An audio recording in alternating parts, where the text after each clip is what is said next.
আমার জীবনটা 12টা বাজিয়ে দিয়েছে। বলিস কি? বের করে দে, বের করে নতুন কাজের মেয়ে নিয়ে নে। বুঝতে পারছিস না? আচ্ছা ঠিক আছে, তোর আপাকে বলছি। না দুলা ভাই, কাজের মেয়ের জন্য তো তোমাকে ডাকিনি, সমস্যা তো অন্য কিছু। ও অন্য সমস্যা? তা কি সমস্যা সেটা খুলে বল।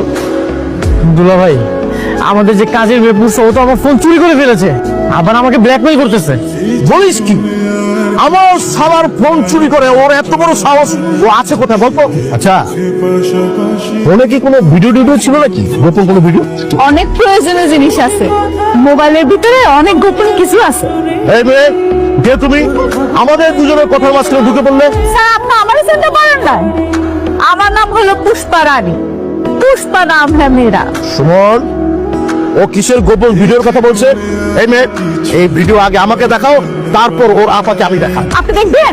দেখো দেখো। দুলা ভাই, জোকিং, আমি তো আপনার সাথে এতক্ষণ ফান করেছি, অনেকদিন ধরে দেখা সাক্ষাৎ হয় না, তাই ভাবলাম যে আজকে একটু দেখা করি। না না না না, ব্যাপারটা সন্দেহজনক। ইডিয়েট, মজা করার সময় পাচ্ছ না? চলো। শুনেন, শর্ত 9 নাম্বার শর্ত। আমি যাবেন না মানব, আমি ডাকবো সব কাম করে দেবো। কি হয়েছে, ডেকেছিস কেন? স্যার শুনে, আরে মুসিবত, শোনেন, আপনার 9 নাম্বার শর্ত কি জানেন? আপনার 9 নাম্বার শর্ত হয়েছে আপনি যাইবেন, এখন গিয়া আপনার শাশুড়ির মাথায় এক জগ পানি ঢেলে দিবেন। আমি শাশুড়ি ঘরে পানি ঢেলে দিব? এটা কখন সম্ভব? কেন সম্ভব না? শয়তান বেডি আমারে পানি ঢালছিল, হ্যাঁ তো শাস্তি পাইতে হবে।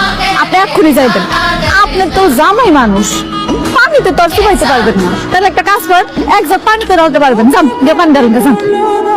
পুষ্পা, আমি এবার সাথে ঘর জামাই, আমি যদি শাশুড়ির মাথায় পানি ঢেলে দিই আমাকে তো বাসা থেকে বের করে দিবে। 5টা মিনিট সময় দিলাম, আপনি ভালো মতো ভাবেন, আর নাইলে সমস্যা নাই, আমি তো আছি, আর মোবাইলটাও আছে আমার কাছে, আমি যাইলাম।